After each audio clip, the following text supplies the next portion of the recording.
siang. Salam sejahtera untuk kita semua. Assalamualaikum warahmatullahi wabarakatuh. Perkenalkan, saya Stasia Reviani Mege, SEMSM dari Program Studi S1 Terapan Manajemen dan Administrasi Logistik Sekolah Vokasi Universitas Diponegoro. Bidang ilmu saya yakni manajemen dengan konsentrasi atau spesialisasi pemasaran. Saya mengampu sejumlah mata kuliah seperti manajemen pemasaran, manajemen periklanan, praktikum salesmanship, pengantar manajemen dan bisnis, serta pengawasan produk.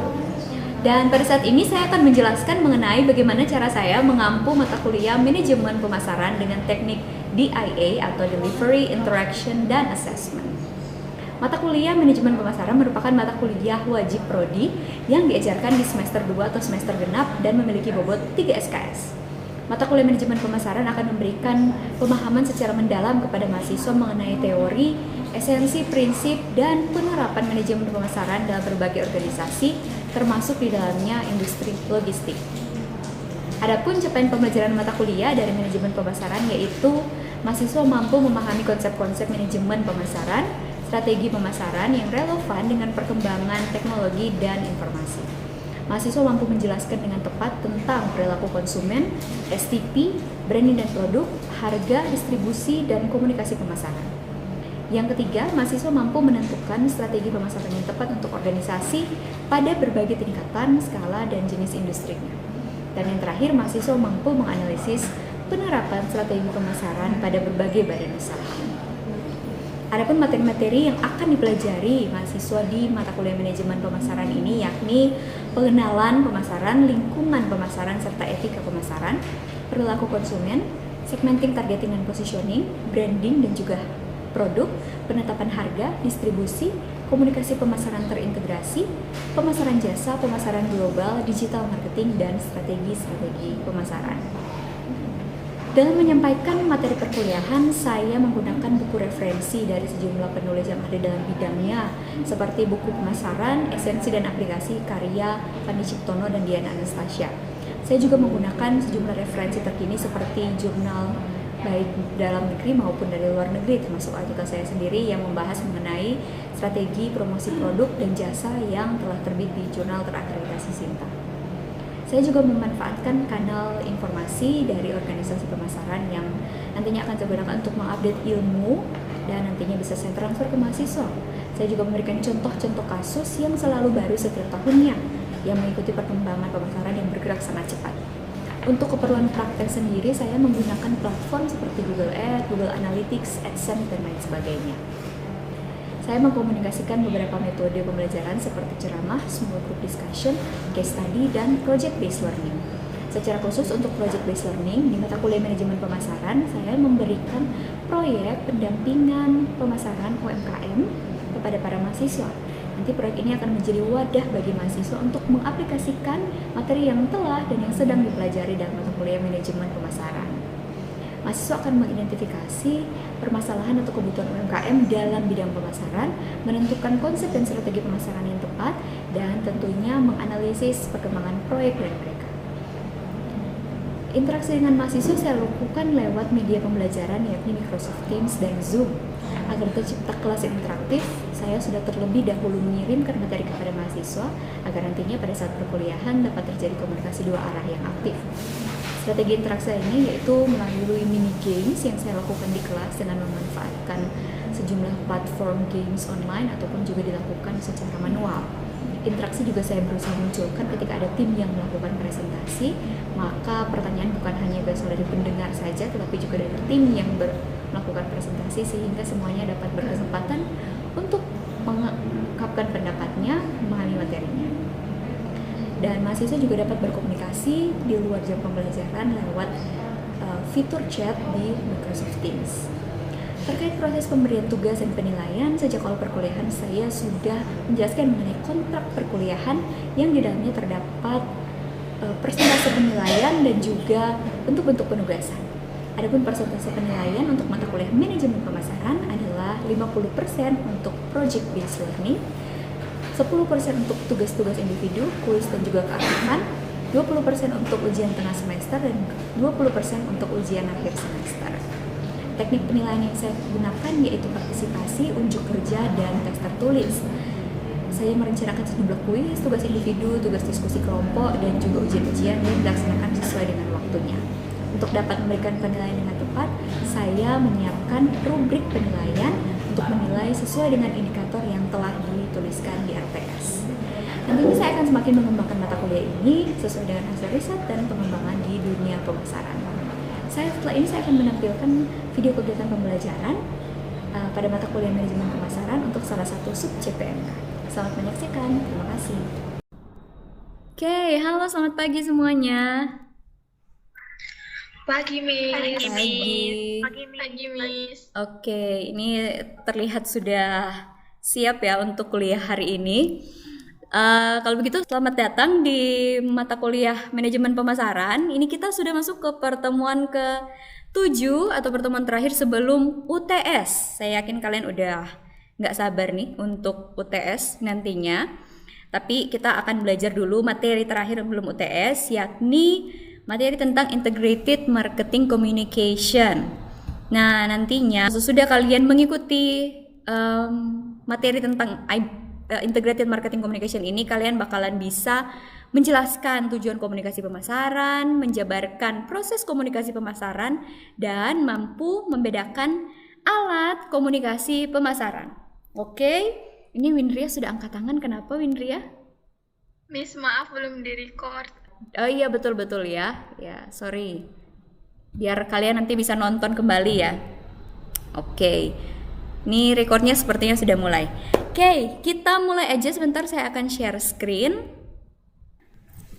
Oke, karena ini pertemuan ke-7, nanti kita hanya akan mungkin sekitar 20 menitan ya di sini membahas tentang teorinya. Setelah itu kalian akan berdiskusi kelompok. Jadi silahkan boleh mempersiapkan kelompoknya masuk ke channel masing-masing untuk berdiskusi. Nah, materi kita yang sudah saya bilang tadi, Integrated Marketing Communication atau komunikasi pemasaran terpadu. Jadi kita akan belajar apa sih jenis-jenis Integrated Marketing Communication itu. Kita bisa lihat di sini pertama adalah sebuah pertanyaan. Apa sih pentingnya komunikasi pemasaran ini? Mungkin ada yang ingin menjawab? Pentingnya komunikasi. Izin menjawab. Iya, silahkan Nurul. Pentingnya komunikasi pemasaran itu adalah sangat penting, Miss, untuk melakukan pencitraan atau image atas suatu merek. Nah, selain itu dapat juga digunakan untuk mengembangkan kesadaran konsumen terhadap produk yang dihasilkan oleh perusahaan tersebut. Oke, terima kasih. Kita berikan tepuk tangan ya untuk Nurul. Oke, jadi intinya komunikasi pemasaran itu sangat penting karena tadi untuk bisa memunculkan image dari si produk atau bahkan mungkin perusahaan atau brand tersebut. Nah, pentingnya juga karena kalau kita nggak melakukan komunikasi pemasaran, konsumen kita tuh tidak akan tahu. Ini ada toh ternyata barang ini, ada toh ternyata produknya dari Nurul ini. Ya, jadi mereka tidak akan tahu. Karena itu kita harus melakukan komunikasi pemasaran agar produk kita itu dikenal, at least pertama dikenal dulu oleh banyak orang. Ya, seperti itu. Kita lanjut ke bagian berikutnya. Di sini ada tiga tujuan utama komunikasi pemasaran. Jadi awalnya tuh tujuan komunikasi pemasaran adalah informing, reminding, sama persuading. Gitu ya, ada informing, reminding, sama persuading. Nah, untuk informing sendiri berarti sesuai dengan namanya ya, itu berarti menginformasikan. Sedangkan kalau untuk reminding berarti mengingat, membuat orang itu supaya mengingat bahwa ada produk seperti ini. Terus kalau untuk persuading itu berarti dia untuk mempersuasi orang, ada loh barang seperti ini dan ayo coba dibeli barangnya, ini barangnya bagus dan lain sebagainya. Kayak gitu. Setelah itu ternyata karena ada perkembangan zaman, perkembangan internet dan lain sebagainya, maka sudah semakin dituntut bahwa harus ada juga engaging, entertaining, empowering, dan educating. Ya, jadi komunikasi pemasaran ini harus bisa juga mengengage orang, mengentertain, empower, dan educating. Nah, ada yang mungkin mau memberikan contoh kalau yang Entertaining pada umumnya kalian pasti sudah ngerti ya yang seperti apa. Educating juga. Kalau yang empowering, kira-kira yang seperti apa yang empowering ini? Ayo, ada yang mau memberikan contoh? Empowering. Oke, silakan Indah. Empowering sendiri yang menurut saya seperti kayak PT Global Digital Niaga yang sering disebut Blibli.com dalam membangun citra sebagai perusahaan e-commerce yang keindonesiaan. Jadi di sana di dalam PT Global Digital Niaga mengangkat suatu strategi komunikasi pemasaran yang empowering Indonesia dengan hal-hal bersifat keindonesiaan seperti menjadi sponsor dalam pertandingan olahraga mahasiswa sambil memperkenalkan Blibli.com kepada mahasiswa dengan target brainwashing, yaitu menanamkan image Blibli.com sebagai mall online tempat Oke, terima kasih Indah. Tadi suaranya agak terputus ya di terakhir, tapi nggak apa-apa. Kita udah ngerti ya. Jadi penjelasan dari Indah tadi, kita berikan tepuk tangan dulu nih untuk Indah. Thank you. Jadi kita udah ngerti tadi salah satu contoh yang empowering itu adalah yang dari Blibli. Jadi Blibli tidak hanya sekedar memperkenalkan saja, oh kami produknya atau layanannya Blibli itu seperti ini. Tidak hanya mempersuade, ayo gunakan Blibli, tapi mereka menunjukkan bahwa mereka bisa mengempower atau memberdayakan masyarakat lewat produknya atau dari servisnya mereka, ya kayak gitu. Karena itu komunikasi pemasaran tuh tidak hanya dengan tujuan-tujuan yang kuno-kuno saja, yang hanya sekedar untuk menginformasikan, tapi sudah yang lebih baru lagi, empowering. Dia bisa juga mengedukasi masyarakat, menghibur masyarakat apalagi, ya kayak gitu. Oke, kita lanjut ya. Jadi saya harap kalian sudah bisa mengerti tentang tujuan komunikasi pemasaran. Dan di sini saya jelaskan secara singkat saja. Jadi proses pengembangan komunikasi pemasaran itu tidak terjadi begitu saja. Misalnya kayak Cheva mau membuat, saya pengen membuat iklan. Oke, boom, langsung jadi iklannya. Tidak seperti itu. Jadi harus identifikasi dulu pasar sasarannya siapa. Masih ingat ya pelajaran segmenting, targeting, positioning? Terus misalnya menentukan tujuan komunikasinya apa. Tujuan komunikasinya untuk mengengage people atau mungkin untuk mengempower people. Ya, jadi tujuan yang tadi tuh yang sudah kita pelajari. Nah, tentukan tujuannya, baru rancang pesannya. Pesannya yang mau dimunculkan itu seperti apa. Terus setelah itu milih saluran komunikasi, menyusun anggaran. Anggaran itu sangat penting ya teman-teman. Jadi tetap harus memperhatikan anggaran. Tidak boleh melebihi budget, nanti dimarahi oleh orang-orang dari keuangan atau dari akuntansi. Seperti itu. Jadi harus tetap sesuai dengan anggaran. Terus bauran pemasarannya gimana, implementasinya bagaimana, dan evaluasinya seperti apa. Jadi nanti kalian juga akan seperti ini. Jadi proses pengembangan komunikasi pemasaran untuk proyek kalian akan seperti ini juga.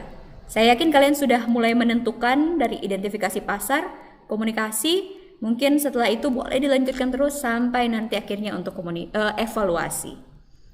Nah, sekarang kita akan masuk ke mengenai bauran dari IMC atau Integrated Marketing Communication ini. Di sini saya perkenalkan ada 5. Tapi saya belum akan menjelaskan secara keseluruhan ya. Saya perkenalkan dulu, nanti kita akan lihat ada beberapa contoh. So, there are periklanan, promosi penjualan, public relation, personal selling, direct and online marketing. Oke, kita lihat di sini. Saya sudah mempersiapkan sebuah game. Gamenya seperti apa? Di game tersebut kalian akan melihat ada beberapa contoh bauran pemasaran dan kalian akan menebak sesuai judulnya ya. Menebak ini bauran pemasaran yang mana sesuai dengan yang sudah saya bagikan ini. Oke, ada 1, 2, 3, 4, 5. Oke, sudah bisa dimengerti ya, gampang. Yang mau jawab silahkan, boleh mau angkat tangan dulu, boleh mau langsung jawab juga, seru-seruan saja. Ya, seperti itu. Kita lihat soal pertama.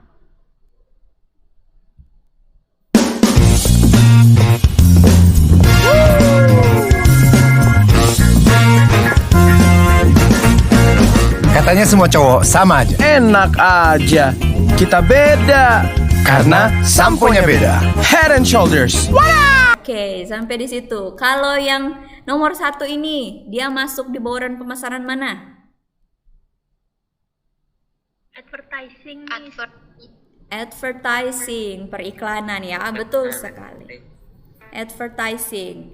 Jadi tadi adalah contoh dari advertising. Itu kalian sering lihat di mana? Ayo. Di TV ada nggak diputer iklan itu? TV banyak, Miss. TV banyak ya. Ada, Miss. Di YouTube juga ya. Juga, Miss. Iya, saya seringnya lihatnya di YouTube soalnya kalau yang tadi itu. Oke, jadi itu salah satu contoh periklanan ya. Jadi itu contohnya periklanan. Nanti kita bisa lihat lagi ada periklanan-periklanan yang lain. Nomor 2. Nomor 2, ini mungkin agak kekecilan ya. Coba saya gedein lagi. Nah, ini dia. Ini ada Victor Axelsen ya, peringkat 1 apa nih, tunggal putra bulu tangkis. Tapi bukan dia pertanyaan kita. Pertanyaan kita adalah bauran pemasaran apakah ini? Sponsorship. Sponsorship, betul sekali. Terlihat dari mana? Terlihat dari belakangnya, Miss. Tulisan. dari belakangnya, betul. Thank you Eric. Thank you Ananda. Jadi tadi ini di belakangnya tuh ada Scarlett, HSBC, East Ventures, Yonex, Macia dan lain sebagainya. Jadi itu adalah sponsorship. Atau dia masuk di mana? Masuk di public relation. Ya, masuk di public relation. Lanjut ke nomor 3. Oke, ini ada video. Saya putar singkat aja. Hello, John. How you doing today? You mailed in my company a postcard a few weeks back requesting information on penny stocks that had huge upside potential with very little downside risk. Does that ring a bell? Okay, great. Kira-kira apa nih? Bauran pemasaran mana Kak dia? Ayo. Oke, apa? Boleh sekali lagi mungkin Rizkia? Direct and online marketing. Oke, betul. Direct and online marketing. Secara spesifik dia masuk yang mana?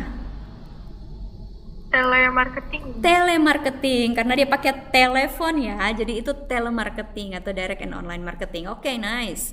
Jadi sudah bisa membedakan ya dari contoh-contoh ini. Nomor 4. Oke, ini ada satu orang mas-mas lagi menunjukkan sesuatu kepada mungkin 2 orang pasangan suami istri nih ya. Ini apa? Dia lagi nunjukin rumah nih. Apa kira-kira? Personal selling. Oke, very nice. Personal selling. Kenapa dia disebut personal selling? Karena dia ketemu langsung gitu sama orangnya. Ya, jadi misalnya Sheva nih jadi salesperson dari Agung Sedayo Group gitu misalnya. Terus ketemu sama Angelia untuk menawarkan, ayo Angelia, ini kami ada punya rumah di kawasan ini, silakan kalau Anda tertarik boleh dibeli dan lain sebagainya, kayak gitu. Ya, jadi ini ada personal selling. Oke, last one. Apa ini? Kopi kenangan. Sales promotion. Sales promotion, betul. Dilihat dari mana? Dilihat dari tulisan mana nih? Buy one get one. Buy one get one, betul sekali. Buy one get one. Jadi bukan dilihat dari harganya 18.000, tapi dilihat dari buy one get one-nya.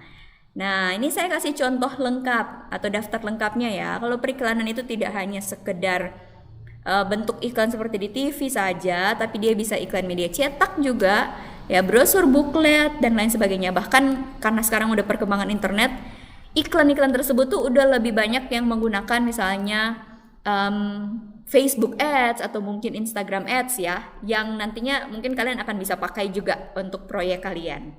Promosi penjualan kayak yang tadi ya, entah dia kontes, games, undian, ataupun mungkin buy one get one dan lain sebagainya. Public relation seperti yang contoh soal nomor 2 tadi ya, pidato, seminar kids, laporan tahunan, bahkan itu bisa jadi bentuk public relation. Ya, misalnya annual report dari perusahaan perusahaan Bank Mandiri misalnya. Nah, itu bisa jadi bentuk dari public relation, sponsorship apalagi ya, karena memang bisa menempelkan nama perusahaan mereka. Terus ada personal selling kayak tadi ya, presentasi penjualan, pertemuan penjualan, program insentif dan lain sebagainya. Sama direct and online marketing. Jadi bisa lewat email, bisa lewat telepon, bisa juga kayak mungkin ada di salah satu stasiun TV, di mana di stasiun TV itu hanya ada 2 orang yang kayak mempraktekkan bagaimana cara menggunakan suatu produk seperti ini, ayo dibeli sekarang juga, telepon di nomor di bawah ini dan lain-lain. Nah, itu contohnya juga dari direct and online marketing. Oke, kalian bisa baca lebih banyak di materi yang sudah saya kirimkan sebelumnya. Nanti bisa baca lebih banyak di situ biar bisa lebih dimengerti. Nah, ini mungkin yang terakhir ya sebelum nanti kalian akan berdiskusi tentang sosial media. Saya tadi sudah sempat menyinggung bahwa sosial media itu kan sudah sangat marak digunakan. Menurut teman-teman, bagaimana sih pengaplikasian atau penerapan sosial media saat ini, baik oleh perusahaan, mungkin perusahaan yang besar sampai dengan UMKM? Oke, ini ada Windria ya, angkat tangan. Silakan Windria.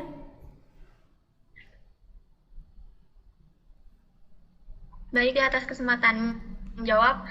Menurut saya dalam lingkup pemasaran tuh media sosial memungkinkan para pelaku pasar untuk berkomunikasi baik dengan sesama pelaku pasar, dengan pelanggan maupun dengan calon pelanggan. Apalagi di era digital seperti sekarang tuh berbagai kalangan umur tuh mayoritas memiliki sosial media yang memudahkan para pelaku pasar dalam memberikan berbagai informasi. Selain sebagai pusat informasi, sosial media juga berperan sebagai wadah dan secara online dengan pelanggan untuk melakukan kegiatan pemasaran serta sebagai media untuk melihat situasi perkembangan pasar. Mungkin segitu, Miss. Terima kasih. Oke, terima kasih. Bagus sekali ya tadi pendapatnya.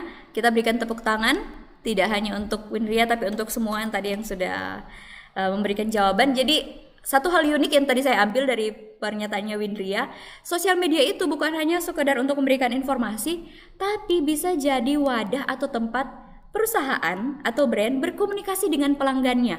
Ya kan, ada komen, ada share, ada dan lain-lain itu. Jadi itu keistimewaan dari sosial media ini. Kalau iklan, kalian tahu kan, kalau iklan tuh kayak hanya dari perusahaan satu arah aja, perusahaan ke si konsumen. Tapi dengan sosial media tidak hanya sekedar beriklan seperti itu, tapi bisa juga ada komunikasi. Konsumen bisa memberikan pendapat, aduh ini kok produknya agak kurang gitu, agak bermasalah di sisi ini, di aspek ini. Jadi perusahaan bisa tahu dan mereka bisa mengembangkan produk itu dari hari ke hari. Ya, jadi sosial media ini menjadi media yang sangat bagus untuk berbagai macam bauran pemasaran tadi. Ya, bisa iklan, bisa juga untuk sales promotion, bisa juga ditaruh di sosial media kan. Nah, untuk sponsorship bahkan juga bisa seperti itu. So, sosial media menjadi salah satu medianya. Oke, bauran pemasarannya ada yang tadi ya, yang 5 itu bisa dipakai di sosial media juga. Ya, jadi jangan sampai salah, sosial media itu bukan bauran pemasarannya, tapi dia adalah media yang bisa digunakan untuk mengaplikasikan bauran pemasaran yang sudah kalian pelajari tadi. Oke, saya rasa sampai di situ dulu untuk ceramah dari saya. Setelah ini kalian akan berdiskusi di channel masing-masing untuk nantinya kalian mempersiapkan proyek pendampingan UMKM ya. Karena UMKM-nya udah ketemu, sekarang boleh disusunlah rencana atau program kalian untuk kalian aplikasikan ke UMKM tersebut. Dan kita akan bertemu kembali di mungkin 30 menit terakhir untuk nantinya saya akan cek dan melakukan presensi. Baiklah, kalau begitu kita akan berjumpa lagi mungkin sekitar 1,5 jam. Dan selamat berdiskusi semuanya, semoga proyeknya bisa berjalan dengan lancar. Selamat pagi, terima kasih. Selamat pagi, Miss. Ya. Terima kasih, Miss. Terima kasih. Terima kasih, Miss. Miss.